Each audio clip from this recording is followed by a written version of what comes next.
Namaskar and welcome to this very special episode of Diplomatic Dispatch. I am your host, Vikas, Swarup. In part 1 of our Azadi Ka Amrit Mahotsav special, we had covered India's foreign policy from 1947 to 2014 and how it evolved over the last 7 decades.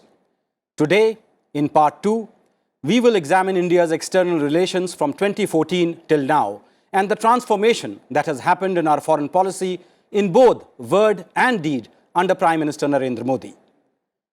An analysis of this kind requires scholarship of the highest level, and I am fortunate to have with me in the studio 3 superb minds. Dr. C. Raja Mohan is a leading analyst of India's foreign policy and senior fellow at the Asia Society Policy Institute in New Delhi.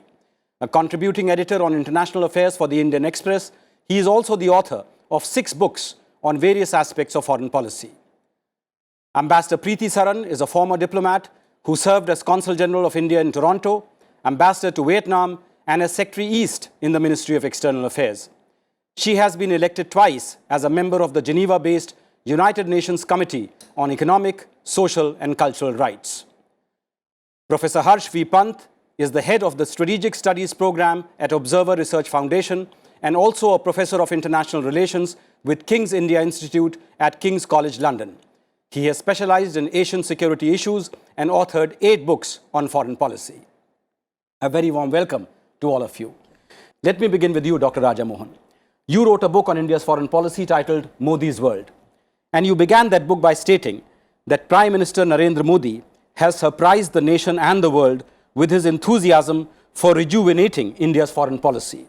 The Prime Minister's greater clarity on India's long-term foreign policy objectives and the political will to pursue them vigorously have injected extraordinary energy into Indian diplomacy since the middle of 2014. Now, you wrote this in 2015. Does it still hold good in 2022? Absolutely. And I think the intensity and the breadth and depth of India's international engagement has really further expanded. We're doing more things today than we've ever done before, not even in 2014. My sense is there was an initial underestimation of Mr. Modi because as a chief minister, people thought he won't be interested in foreign policy. But people did not realize that as a BJP worker, he had traveled with the diaspora all across the world.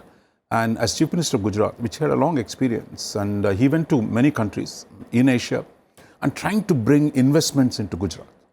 So in that sense, he saw the link that foreign policy was not an abstract pursuit of high-minded ideals, but of actually mobilizing the world for Gujarat's development. And I think he brought the model to Delhi. 2 other factors helped him dramatically. I think one, for the first time since Rajiv Gandhi, you had a prime minister who had a full majority in the Lok Sabha. So unlike his predecessors, Narasimha Rao, Vajpayee and Manmohan Singh, he didn't have to constantly look over his shoulder. If you do something with Americans, left parties are upset. Yes. You do something with Mamata Banerjee, somebody is upset. If you do Mamata Banerjee is upset if you do something with Bangladesh. The Tamil parties are upset if you do something with Sri Lanka. So in a sense, he could break through all of that. And he had the freedom of action in a way nobody since Rajiv Gandhi had that kind of an action. And third, I would say, is again the personal energy. Again, compared to Rajiv Gandhi. Relatively youthful compared to his 3 predecessors who had a hard time doing 2 appointments a day or 3 perhaps. But he could really bring in energy where you traveled or where you could.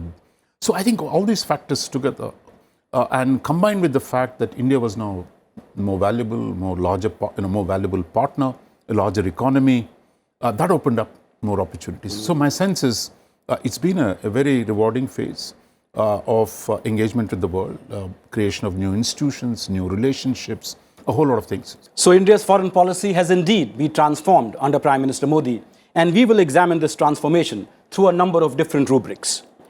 The first is India's enhanced engagement with the world, as Dr. Raja Mohan said. Now, Prime Minister Narendra Modi traveled to more countries in just his first term than Prime Minister Manmohan Singh did in a decade. He was the first Indian Prime Minister to visit Canada on a bilateral visit in 42 years, the first to visit the UAE in 34 years, the first to visit Fiji in 33 years, the first to visit even Nepal in 17 years, and the first ever to visit countries like Israel and Mongolia. The Modi government also deputed senior ministers to visit dozens of countries where no Indian dignitary had gone in decades, or perhaps never at all. So, Ambassador Saran, what is driving this heightened engagement? Well, as Raja mentioned, that one is the whole element of a more confident India that is willing to engage the world on terms that work for India, whether it is to promote its strategic, its security, its economic, or its cultural influence, its interests as well as its influences. So I would say that would be, and I think what has, the principle that has been followed consistently has been of working as equals with mutual respect, through dialogue, through cooperation, for peace and for prosperity, and the 5 S's as we know of them. And I would say that the energy, I think personally it was driven entirely by Prime Minister's own commitment, his vision, his very out-of-the-box, initiatives that he's taken, very bold, sometimes very audacious ones. I would say that those were really something that can be credited entirely to his leadership. And I would of course like to compliment the Ministry of External Affairs, our External Affairs Minister and the rest of the colleagues when he was Foreign Secretary, now as External Affairs Minister, to have boldly implemented this vision that was given by the Prime Minister. So I would say those are the elements that have made this possible. Professor Pant, now Prime Minister Modi has also prioritized an integrated neighborhood as reflected in the doctrine of neighborhood first. Take us through some of the major initiatives that India undertook under Prime Minister Modi with countries in our immediate neighborhood. See, I think, all prime ministers in the past has had prioritized neighborhood, and you can't really do without your neighbors. But I think the issue here was that for a lot of our neighbors, India's inability to deliver was becoming a big consideration, and therefore other countries are filling in that vacuum. So what we have seen in the last few years is this shift towards a more pragmatic engagement where certain red lines are very clear with our neighbors. But at the same time, India is committed to being the first responder. India is committed to being the first, first among equals, if you will. That here India will come in and chip in wherever it is needed. So you had, whether it is COVID, whether it is HADR issues, India has been present there as a neighbor. And I would also say that, something else has happened. This obsession with Pakistan was paralyzing our neighborhood policy. So I think this reimagination of our strategic neighborhood from SAARC to BIMSTEC, for example, has been a very important part of our initiative, that we will not let Pakistan define our neighborhood policy. So because, other neighbors have often complained about it, and rightfully so. So you see that happening now with our substantive engagement, flourishing engagements with Bangladesh, with Maldives, and now of course in the present times, as we see in the case of Sri Lanka, where India has been far ahead of other countries, willing to help neighbors at a time of, willing to help Sri Lanka at a time of grave crisis. But I think at the heart, this idea that we are working for the Sri Lankan people rather than elites, I think that has also been part of this engagement. So I think a lot of these ideas that have shaped India's neighborhood policy have come from this reimagination of India's role in the neighborhood, India's extended neighborhood, that India is not simply the South Asia, but also linked to countries like Thailand and Myanmar more organically than we had initially thought of. And I think that also gives India an added advantage in the larger Southeast Asian or wider Indo-Pacific periphery. So I think there has been a lot of these ideas on the table which have been fresh, which have taken India's engagement with our neighbors to a new level. But at the heart of it has been this policy of looking at the neighbors through the prism of the people of our neighboring countries, as well as this idea that we can work together to achieve some practical results in the neighborhood. So I think one example was the land boundary agreement with Bangladesh, which was for such a long period of time. That was implemented, that came on, India and Bangladesh came on board, and again signaling that where needed, India is willing to take that extra step with its neighbors to resolve those problems that have been lingering for decades. So I think that has really shifted the perspective of our neighbors, and with all that China's heft in the neighborhood, I think India has shown that when it comes to its commitment, there are areas where India will deliver, and India is capable of delivering on a number of fronts. And I think that comes out very categorically in the last few years. What about relationship with Myanmar, where I think we have seen heightened security cooperation? A very, very interesting relationship there, where I think despite the pressure from the world, India has stuck to its very balanced approach to both democracy as well as our security interests, and the Myanmarese government have been able to work with India to tackle some of the problems that we face in the northeast. So I think Myanmar has become a very important partner, and therefore as Myanmar moves towards another transition, India is there to support Myanmar and all stakeholders. I think India is one of the few countries that has engagements with all stakeholders in Myanmar, and that gives India a certain leverage in Myanmar that some other countries may not have. With Nepal, there were a bit of up and down because of certain issues that cropped up in our relationship, but I think we are successfully navigating that as well.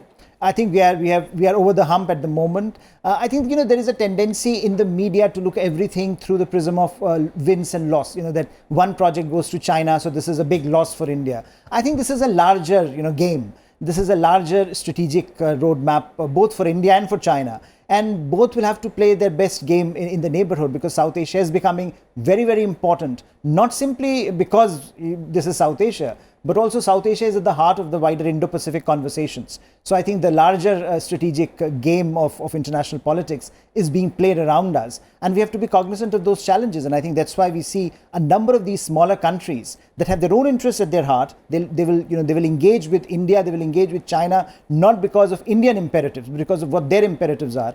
And we have to be cognizant of those imperatives. And I think we have seen those ups and downs, but also we have seen a trajectory where at the moment, if you look, the region looks perhaps very well balanced for India. We have good partnerships with almost all countries, and we are particularly, I would say, with Bhutan and Maldives. Bhutan, Maldives, Bangladesh, yes. Big success story, and of course, this idea that somehow Nepal has to be brought back, and Nepal has been brought back. So I think this sense that India will have to work harder, and India has worked harder over the last few years in giving its neighborhood first policy a certain edge, which I think was missing in the past.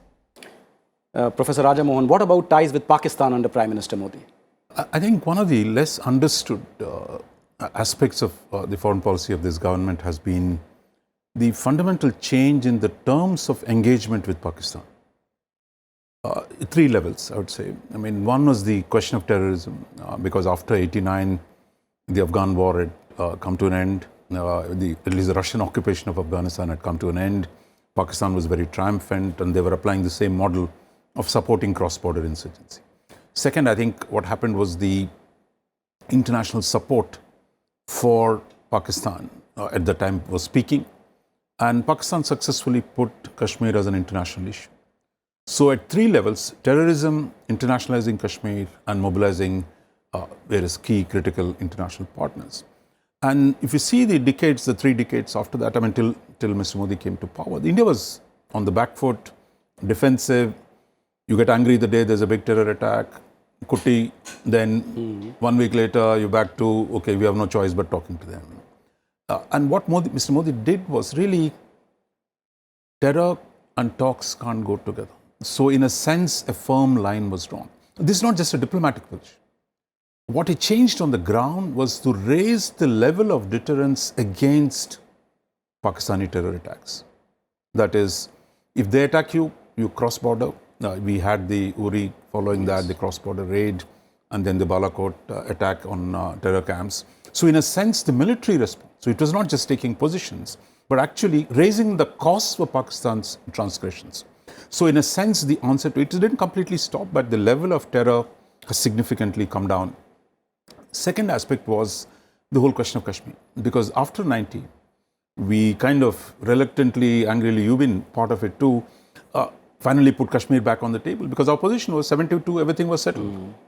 But Pakistani pressure was so much. We put Kashmir back on the table, started negotiating with them. The strategy of Modi government has been, look, we're not going to talk to you either to the Hurriyat or to you on Kashmir. I think that neither changed, to you nor your proxies. Yeah. So that fundamentally changed the situation in the first term. That is, this is not the same framework we're going to accept, because Vajpayee and Mohan Singh both tried very hard. But Modi was saying that, look, we're not going to deal with you on that basis. You have to stop terror, then we can talk to you. But this idea that somehow we are going to make more compromises on Kashmir, that was off the table. And in second term, they removed the constitutional status of Kashmir. So in that sense, they say, look, this is off the table. Now, you want to talk about it? Let's talk about POK. So in a sense, a more muscular approach on the Kashmir issue. The third was Pakistan's best friends were supporting it on Kashmir. US, which became our friend today, probably even a bigger friend of India than of Pakistanis. You had the Saudis and the Gulf countries which were backing Pakistan. Today, they've shown very clearly they support India on this issue. And except China, the Kashmir as an international issue is off the table. So I think this is a very substantive achievement. Unfortunately, this meant that there are no talks with Pakistan. But now it looks like suddenly, when I was doing the reporting, if we didn't talk to Pakistan for 2 weeks, there would be a lot of agitation. But we haven't talked to them. Events have not fallen apart. So I think there is, eventually my sense is Pakistanis as realists, someday they would appreciate it. But I think the terms of engagement have fundamentally changed. Yes. Now, Ambassador Saran, as Professor Pant mentioned, there is also a sharper awareness of the extended neighborhood. And there, the Gulf states come in, Central Asia comes in, and ASEAN comes in. What have been the highlights of this engagement with the extended neighborhood? Well, I would say that the foremost point that gets established by this engagement, one is on the principles of what Prime Minister has repeatedly mentioned, is the security and growth for all in the region. That is the basic dictum, the principle that was followed. And the intention was to really establish both our continental interests as well as India's interests as a maritime power, by engaging the Gulf, the Central Asian republics. You would remember in 2015, Prime Minister visited 5 of the Central Asian countries in 5 days.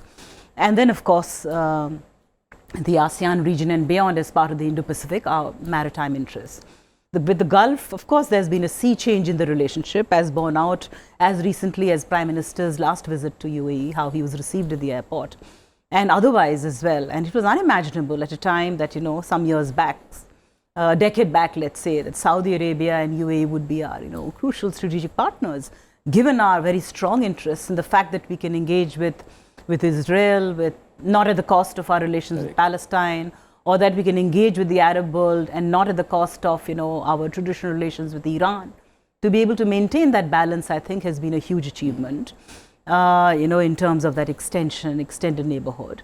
On Central Asia, of course, apart from becoming members of the Shanghai Cooperation Organization, I spoke about this visit. You mentioned some other visits that Prime Minister undertook, of course, to Mongolia, but, Mongolia falls within Central Asia or East Asia. But the fact that, repeated engagements, there's now an established forum for foreign ministers to meet. Last year, there was a very, very successful heads of security agencies who met. And the kind of, the broad brush, the depth and the diversity of engagement that has come about in development cooperation, in potential investments, in security, in defense cooperation, I think these are amazing. And then moving to the ASEAN, when there's been this focus on the Indo-Pacific, and there are so many other regional groupings that have come up. I think the point that was made was when we articulated the Act East policy, which is taking the Look East policy that much higher, with very strong bilateral engagements with individual countries, with Vietnam, for example, elevating it to a comprehensive strategic relationship, or with ASEAN, hosting 10 of the ASEAN leaders for the summit in 2018. And for the first time, not just have that special commemorative summit to mark 25 years of that relationship, but also, to have 10 leaders, as heads of state and government as chief guests at our Republic Day. Never happened before. Dr. Raja Mohan, now closer ties with major powers has also been a defining element of the Modi government's foreign policy. Whether it is the US, EU, Britain, France, Germany, Japan, Russia, we have managed to elevate bilateral ties with all of them. How did India find the sweet spot in international relations where we can be friends with all? Because as I said earlier, India's rising economy meant that more people were interested in working with India. And India's emergence as an IT and technological power also produced new convergences with most countries. But the critical element was in our minds, because the reluctance, even when the other side was giving you a lot of opportunities to engage the West, all the countries you mentioned, there was a reluctance in Delhi to be friends with the West, or there was almost a fear that being seen as friends of the US might cost you elsewhere. That was so deep. The whole debate on the nuclear deal under UPA government was, look, we can't be seen as too close to the Americans. So you are willing to do all kinds of other things to avoid doing something which is in your own interest. So I think that is the fundamental thing that changed under the Modi government. For example, when Mr. Modi called Obama for the Republic Day, this was the first time India was actually inviting a US president to the Republic Day function, a fellow democracy. But there we had the Russians, we had a Chinese defense minister. If you see in 1958, the chief guest for the Republic Day was the Chinese defense minister. So many leaders from around the world, never the US. So when he first suggested it, there was a consternation, I believe, in the Foreign Office. But Modi said, look, we have to deal with everyone on the basis of our interests, and we can do it as a large country. We have the self-assurance. We have the capability. There's something we can give. There's something we can get. That confidence, I think, opened the door to the West. For example, I think it was he who said when speaking to the US Congress in 2016, the historic hesitations of India in dealing with the US are now over. While actually it was Manmohan Singh who was offered the nuclear deal. And you saw the kind of tumult that the Congress party went in, the kind of twists and turns they had to make. So I think here was someone with no baggage of the past, that if the US wants to be friends, we are open to being friends, and not a priori saying we can't be friends with the US. And the West, for example, today, where is Indian diaspora? In the US, in UK, in Canada, in Australia. These are all the so-called Western countries. So I think Modi saw them, look, we can do business with them. We can do it on the basis of equality rather than an ideological conception. One of the great inventions of India was what started out as non-alignment between two blocs. That is, non-alignment being anti-American. That became the interpretation in the 70s, and it was very difficult for our elite to break out of that. But I think we have broken out of that, and that's the reason why India's trade with the US is very high, almost $160 billion. With EU, it is around 120. With UK, is about 50. So for the first time, there's a full-blown exchange on the basis of equality with the West. So this is a huge shift in the Indian foreign policy, going right back to Nehru's days. A lot of people don't like it, but that's a reality. And as your minister said, External Affairs Minister, while the governments were opposed to the US, the Indian street had no problems with the West, because the migration took place to the West. There were deep connections between the civil societies, but it was the political class, it was the foreign policy establishment that said keeping distance from the US as some kind of a Moses code of Indian foreign policy, and I think we've changed that. But Professor Pant, ties with China suffered a downturn despite an initial outreach by the Prime Minister himself. What went wrong? I think what went wrong seems to me a Chinese misunderstanding of where India was coming from. I think Mr. Modi's initial outreach was a very pragmatic outreach to a neighbor who is a very important global economic player, who is a very important economic partner for India. And the idea was, let's build a relationship that can perhaps alleviate some of the underlying tensions. But I think the Chinese somewhere mistook that for India being another country that is willing to buckle under pressure and will give in if China increases pressure on India under Xi Jinping's more aggressive pursuit of Chinese interests. And I think the moment started happening, you look how I think India has been responding. India was one of the few countries, I think perhaps the only major power, that challenged BRI when it was conceived. Very clearly laid out the arguments against BRI, and most of them are now standard boilerplate arguments that every country utters. So I think there is a sense that India was engaging with China on its own terms. I remember Mr. Modi's first visit to China, where he was with the Chinese leader at the podium, and he mentioned very categorically that, look, unless China is sensitive to Indian interests, there is going to be a problem. Now, Chinese never heeded that. I think there was a sense that, this is going to be another of Indian governments that have come and gone, and we will manage somehow. And the moment I think the pressure increased on the border, and the way India has changed its policies towards China since 2020, I think is a dramatic recalibration going on in India. And to me, it seems China is losing out big time, because today there is no constituency in India that will speak for China, which is unprecedented in Indian history. So in a sense, we are looking at a very important relationship including for China, that the Chinese seem not willing to invest in a positive manner. So I think what has happened since 2020, of course, has been a dramatic recalibration across various axes, political, diplomatic, economic, which is again very, very significant. India is now making a case that, look, India has to reduce its dependence. India can't be over-dependent. One of the first things Mr. Modi said after COVID was that we have to be very careful of over-dependence on one particular country. Of course, he did not name China, but the target was very clear that what we were looking at was trusted supply chains, and how do you build them, how do you restructure them, and whether the partnerships that you are creating in response to China can yield you those kind of dividends. And I think that is what you see in Indian foreign policy today. Partnerships across, as Raja was pointing out, all those partnerships are also being buttressed by the fact that the world is looking at China increasingly, at least major powers are looking at China increasingly through the similar lens. And that is also giving India greater heft in global political discourse, in the emerging balance of power, and the wider ramifications for the Indo-Pacific as such. Now, Ambassador Saran, the uplift in our relations with the major powers has gone hand in hand with engaging the global south, assisting countries in Africa, Latin America, and the Caribbean, and even as far away as the Pacific Islands. How have the ITEC program and our lines of credit, our development partnerships fostered this engagement? Of course, we have undertaken ITEC and other development cooperation programs from the very beginning since our independence. But I think in the last 8 years, definitely there's been a huge increase. The lines of credit that we've offered have gone up 3 times. The implementation of projects actually undertaken have gone up more than 40%, nearly 40%. I think the basic principle at which we work is really, of course, from the beginning has been to share our developmental experience and our expertise. The intention is really for global good, really to help fellow developing country.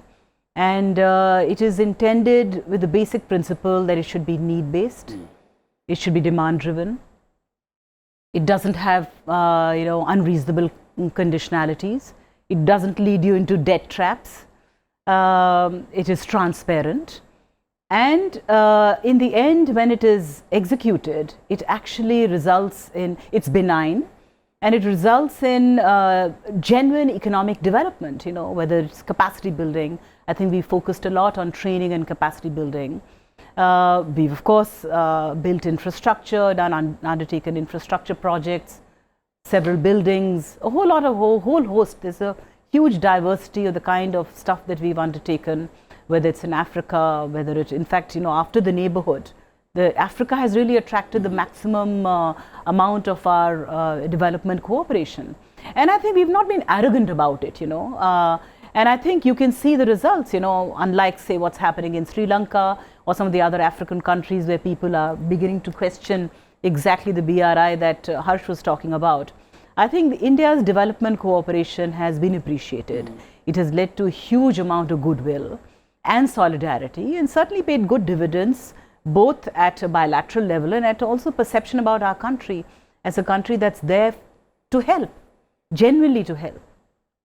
Professor Raja Mohan, ensuring a stable and multipolar balance of power in the Indo-Pacific has been a major policy objective of the Modi government. What are the nuts and bolts of this strategy? Firstly, the most striking aspect under the present government was we accepted the notion of Indo-Pacific.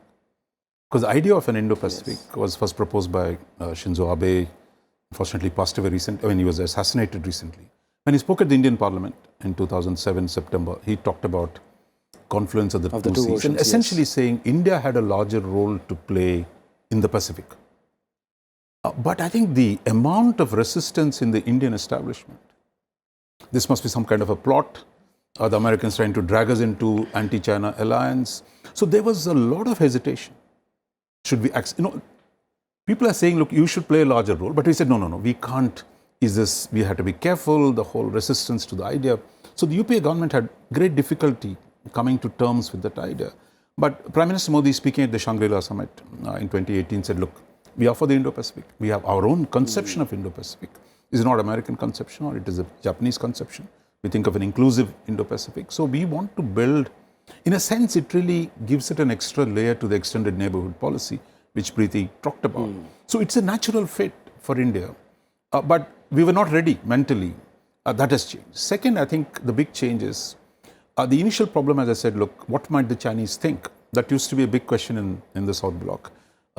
If we do something with America, might it upset the Chinese? So we were so sensitive to Chinese being upset. But something changed in between, because in the 90s, we had huge problems with the West on Kashmir, on nuclear issue, and a whole range of issues.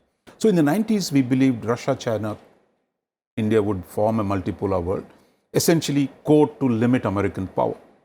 But 30 years later, suddenly it has dawned on us the dangers of a unipolar Asia, that the Chinese power has grown so much, and the Chinese are in a position to dominate Asia, and that would be for India jumping from the frying pan into the fire.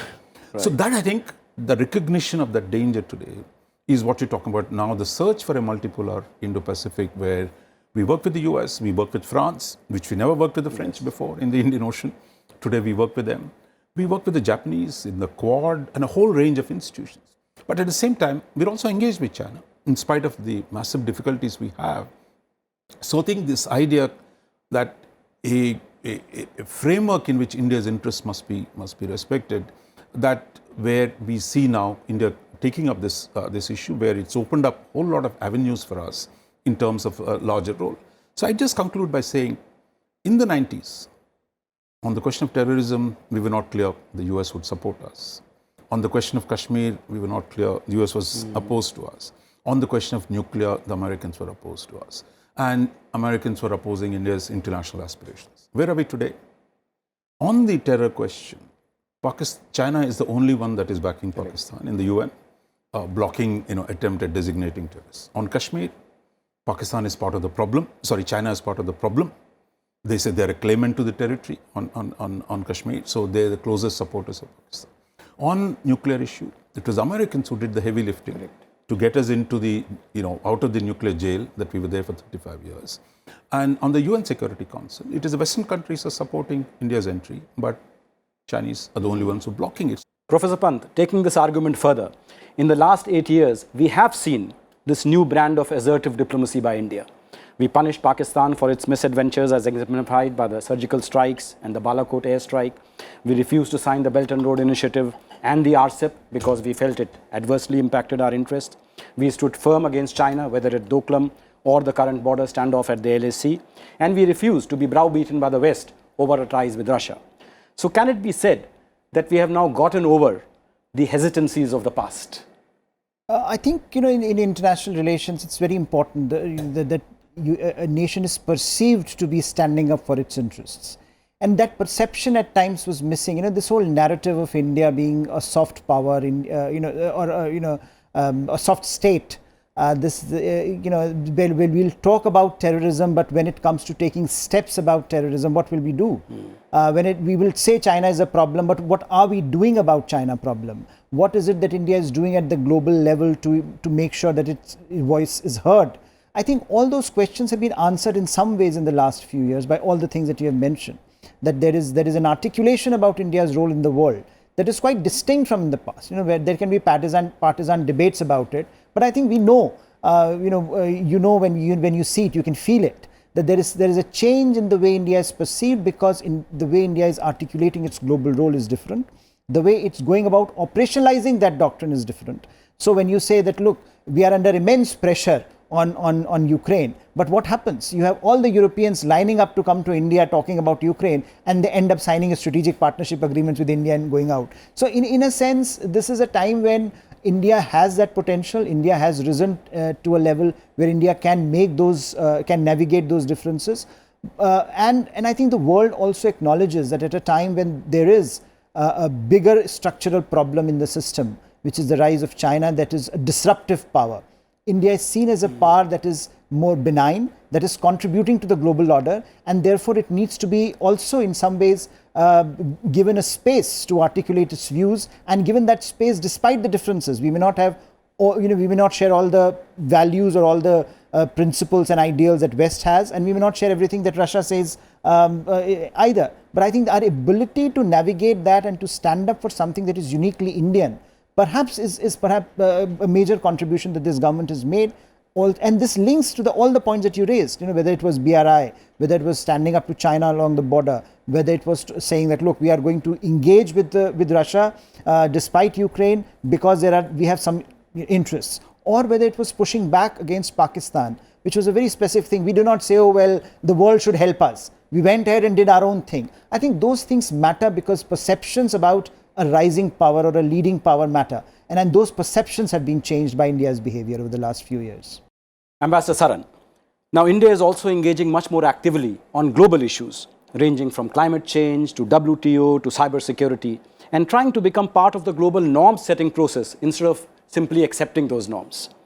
From once being perceived as part of the problem, how did India become part of the solution?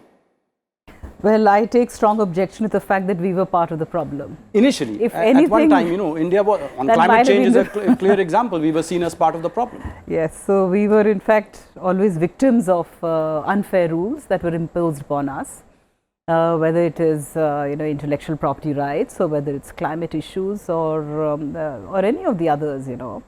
What we fought for was really the levels of our development and really representing the interests not just of India but entire developing countries put together. But yes, you're right that having fought for climate justice, if we were to look at it, fact remains that we might be 17% of the world's population, but we are just 5% of carbon emissions. That said, we have accepted that climate change is a serious problem which has to be addressed collectively. We have undertaken certain commitments. We've gone ahead, in terms of even adhering to those commitments ahead of time, whether it's non-fossil fuel related projects or capacities. I think we're 9 years ahead of time, or even ethanol, petrol mixed, we were ahead in that target as well. We've given certain dates by which we'll be net zero. And in terms of taking initiatives, for the first time we are actually initiating, whether it's the International Solar Alliance or whether it is a coalition for disaster resilient infrastructure. I think these are new initiatives that were not thought earlier, and the fact that there's been such a support for it. The ISA itself, I think, has had more than 100 members joining in, and we've done our bit, more than our bit, in terms of contributing to these the crisis. Or even in WTO, you talked about WTO, the IPRs, just as recently as this COVID crisis, while we made vaccines made in India, but of course there were other vaccines that were being manufactured, having been with patents overseas. But we have of course applied at the WTO for a waiver of TRIPS, and we hope that there'll be a little bit more sensitivity about, so we've taken some of these initiatives which are intended again for what we've repeatedly talked about as the world being one family, and global public good. Yes, and it's all for global public good. You've seen what we did with our vaccines. Of course, the fact that we crossed 2 billion of our own vaccines, but the number of vaccines that we sent out to, mostly on grant basis, to the neighborhood, to Africa and elsewhere. So what I would say is that yes, in terms of all of these international multilateral forums, where we were rule takers earlier, we've now become part of not only rule makers, but rule makers again in a very positive way. It is not at the cost of, say, developing countries being, not being supported. So we continue to keep that as well. Dr. Raja Mohan, we have also come out very openly in defense of a rules-based order. Why is it important to India? Look, I think, it was fashionable to say, look, when we talked about rules-based order, whose rules? Did the West make these rules? So what is this stuff? But I think what's happened in the last few months has given us some core sense of what the rules-based order is. Russia walks into Ukraine, another country which has been in existence for long, and says, look, you have no right to exist, and therefore I'm taking you over. In South China Sea, China has done exactly the same thing, that you create new facts on the ground by taking territory which Vietnam claims, which other countries claim, or the Chinese marching into Ladakh 2 years ago. So the first rule in the world is you don't take other people's territory by force. If you want to talk about a rules-based order, that sovereignty, territorial integrity, which are our core principles, that they can be changed in the borders, but they have to be negotiated.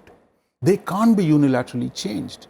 So for us, there is no longer a confusion. The first element of a rules-based order is no use of force to change borders. It is not an abstract debate about Ukraine, nor about South China Sea, which is exactly what China has done. All the 30 years of agreements we negotiated with them on military deployments, on keeping peace and tranquility, they were, with impunity, they've broken all those. Why did they do it?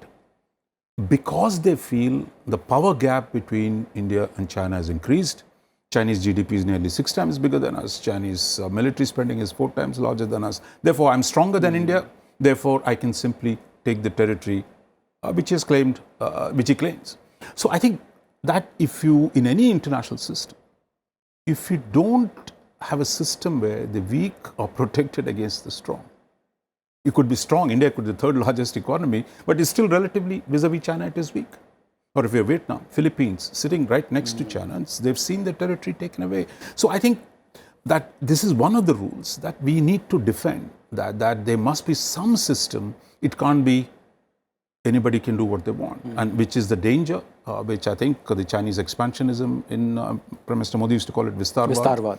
And what Russia is doing in Europe, I think are important lessons that we need to bring together people to defend those core principles of territorial integrity, sovereignty, and no change of borders by force.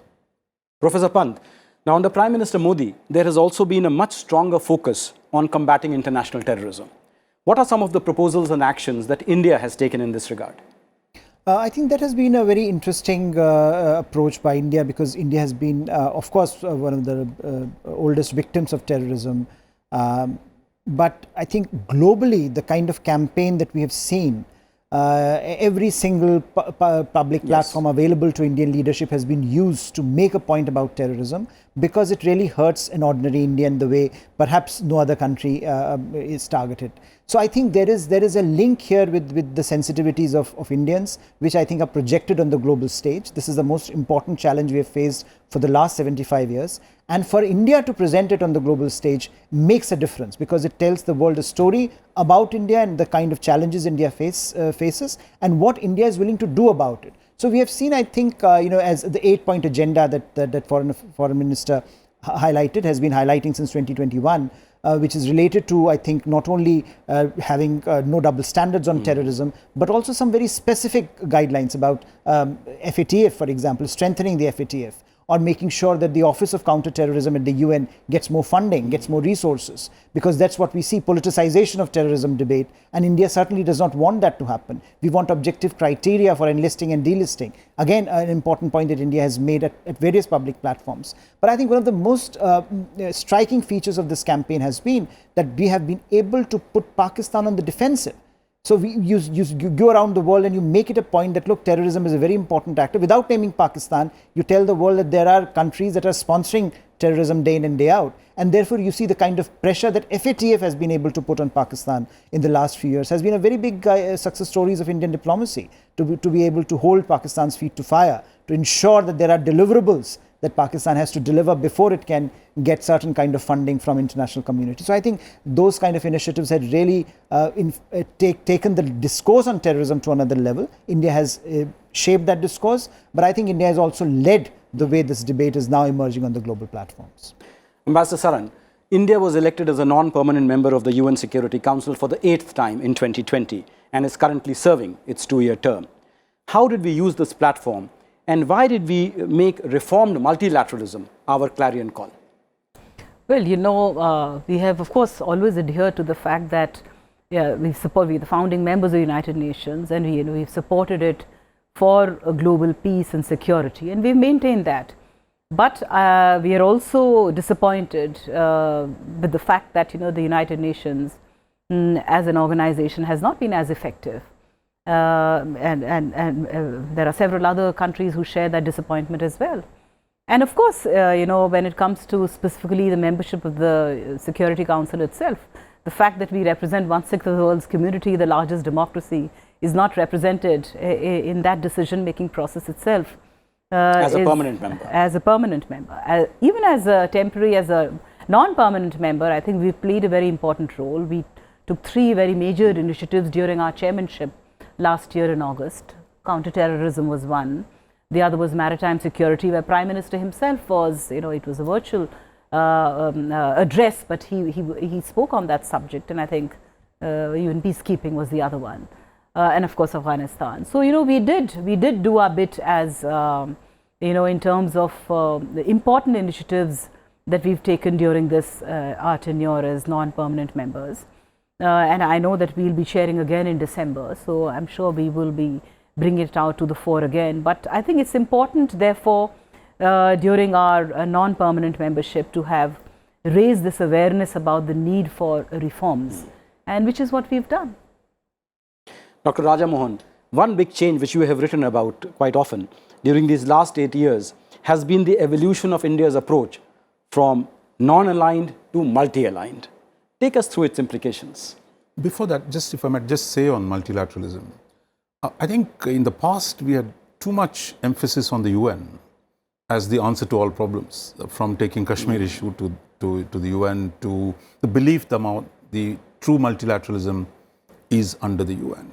But I think what we've learned is that actually you need to use other bodies, plurilateral or other institutions. For example, on terrorism, for long years we were in the UN saying Convention on Terrorism, etc. But by actually turning to the FATF, which I believe we were initially very hesitant to use that instrument, we saw that, look, there are other instruments we need to use to strengthen our position and not merely stick to the UN, and then UN is log-jammed.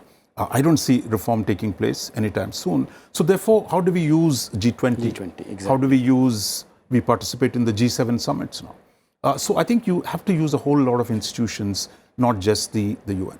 In terms of multi-alignment, I mean, as I said, look, in the past, this idea of non-alignment, which is like a mythical being, because, India was, if you say India was always non-aligned, but it was very close to the Soviet Union, right? In the 1970s. In 1960s, Nehru went to the Americans to stop the Chinese.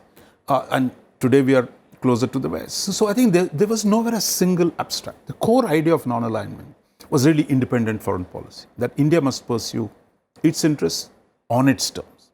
Which in multi-alignment today, I think the ideology of non-alignment actually became a straitjacket of preventing us from doing a lot of things. And it was always easy to say, let's not do this because this will be violation of non-alignment.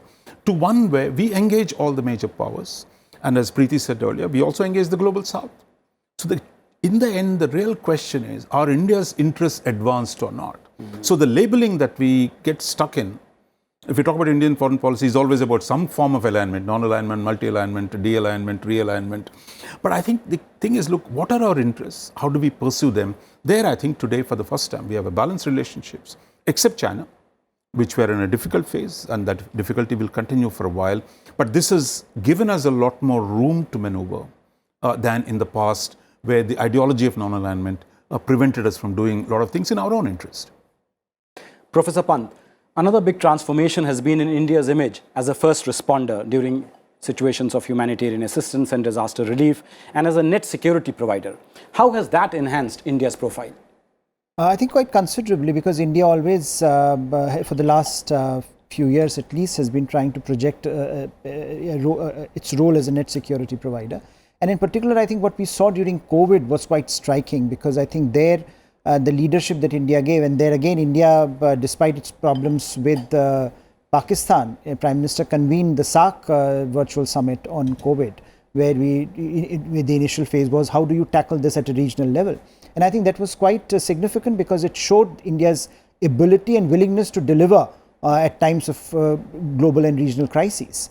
And I think then from there to move on as a pharmaceutical industry of the world and use that leverage to export vaccines to first PPE kits, then certain medicines, and then later vaccines to the global community. I think ensured that India was seen as a country, again, that is not simply critiquing, or that's not simply complaining, but also providing solutions. And in this case, the global health was seen as a security problem. And here was India providing a solution, or becoming a provider of global health.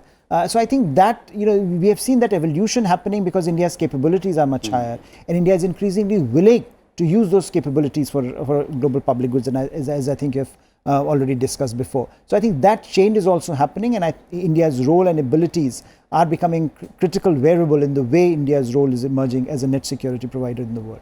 Ambassador Saran, whether it is dealing with major powers or neighbors, negotiating trade agreements or looking after the needs of the Indian diaspora, Prime Minister Modi has insisted that diplomacy must be the handmaiden of India's economic interests and serve the objective of accelerating national development in India. What results has this new diplomacy for development achieved? Well, I think the basic idea has been, of course, to attract capital, to attract technology and know-how, and of course to dovetail with India's own growth story with flagship projects like Atmanirbhar Bharat or Make in India.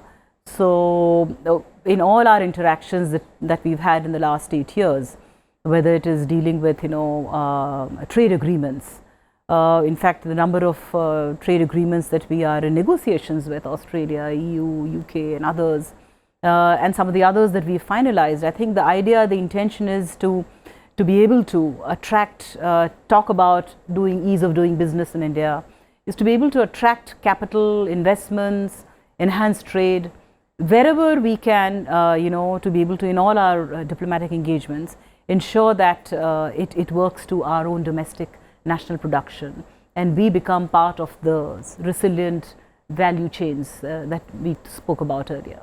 And also, of course, we've got record FDI now. Yes. During the last few years. Yes, that we've been able to attract, yes, absolutely. Professor Pant, one of the significant elements of India's international engagement under Prime Minister Modi has been the emphasis on highlighting India's civilizational identity and promoting India's soft power through initiatives like the International Day of Yoga. What kind of resonance has that generated? I would say great resonance, because in some ways that aspect of India was missing. There was a inhibition in India to project its cultural identity across the world that was seen as problematic in the past. And I think again this government has been much more unambiguous about the way they have projected it, and Mr. Modi himself is not shy of projecting that sense of where India is coming from, what are the civilizational cultural roots. And I think to link that with our neighbors, with the wider global community, has given India an edge which India always had, but we were not willing to capitalize on it. So everyone knew that yoga is there, Bollywood is there are other Indian music and Indian cuisine is very famous. But to use that at a state level, to mobilize that at a state level was something that was missing. And I think using that as an integral part of Indian diplomacy has suddenly yielded India dividends in terms of the brand India that is now being projected across the world. And no one has been a better ambassador of that brand than Mr. Modi himself. Ambassador Saran, another big transformation has been in the area of diaspora diplomacy. I mean, no Indian leader has energized the 31 million strong Indian diaspora more strongly than Prime Minister Modi. It is now a major focus of our foreign policy. Why is cultivating the diaspora so important for Prime Minister Modi? Wherever they have gone, wherever they are, I think they are, they are one, hardworking, they're honest, they're law-abiding, they have strong Indian family values, they bring a very strong link to India, they are respected, and because of their emotional linkages to India, I think, they are able to bring that strength in the relationship, whether it's bilateral or just as spokespersons of our country, I think. So they are a very important bridge, I would say, and therefore, that is something that Prime Minister realized their value. And he gave them that respect as well. It's not, I'm not just talking about the bigger events like Howdy Modi or the ones that, you've yourself seen in Toronto or New York and so on. I mean, I have had the privilege of accompanying him to countries where the diaspora is in very small numbers. But he's made it a point, they've shown up spontaneously to receive him at the hotel, and he's made it a point to spend time with them. Places like Manila and Hanoi where the numbers are really small, but he took time out of a very busy schedule to speak to them, to meet them, to listen to them. That's one aspect. Even for Indian citizens, whether it was Yemen, whether it was Ukraine as recently, or, the evacuation, the Vande Bharat mission, 7 million Indians being evacuated, and to send cabinet ministers to personally go and receive the students stuck in Ukraine. What does it show? That he cares, that you care for your own people. Prime Minister Modi has repeatedly emphasized the need for India to be a leading power rather than just a balancing power. As he once told the annual gathering of Indian envoys in Delhi, the present global environment represents a rare opportunity when the world is keen to embrace India. Dr. Raja Mohan, what will it take for India to become a leading power? No, I think this speech was not widely understood. I mean, my sense is, if you see, all of us grew up with the notion, look, India is against big powers, India is against power politics, India is a developing country, India is a leader of the trade union rather than a power in itself. Well, the Chinese always thought themselves in terms of as a power, even at the weakest moments. So I think to make the break out of this, we are weak, we are victims, we are vulnerable, to one of saying, look, we can be a power, we can do things so that we shape the international system rather than merely be being shaped by the international system. Second, I think within this framework, I mean, I would say the new goals that he has set for India, for example, $5 trillion economy. We have a long way to go. He said Prime Minister said 2024. Maybe we'll get there in 27, 26. But the creating new goals of actually modernizing our economy so that our relative rise in the system is faster, and with that our position in the international system will grow. And he saw rightly, everyone is interested in doing more things with us. We need to do the internal reform to make it happen. On the manufacturing side, this whole new scheme of PLI, production linked incentive, which we started the last 3 years, or finally India can't be a great power without producing things at home. We can't just import everything from China. So I think forcing India to rethink its manufacturing policies. Third, on the defense. Last week, Prime Minister Modi is saying, look, why is India the largest importer of weapons? And in fact, he points out, in the British period, we were actually making weapons in India. So at the end of the Second World War, India had a fairly large defense infrastructure, but today we run it to the ground. So he himself is saying that, look, we need to get over this. Everything will be done by state enterprises. We need more private sector participation in the defense, in space, in science and technology. So he's saying, look, we need to reform. We need to change. We can become a great power. And to do that, we need to change internally. And I think what he has done is to really lay out a whole lot of new reform measures within, whether it's from ease of business to attracting foreign investment to modernizing our defense structures. These, I think, are the ones which will get us there. But it's a long task. I think what he was doing was set up aspirational goals, which would make the country strive to achieve a higher position, rather than always. There was a saying about India in the old days, that India was always the linesman objecting to offside. To one, actually, we are in the field, we have reasonably good elbows as the third largest economy.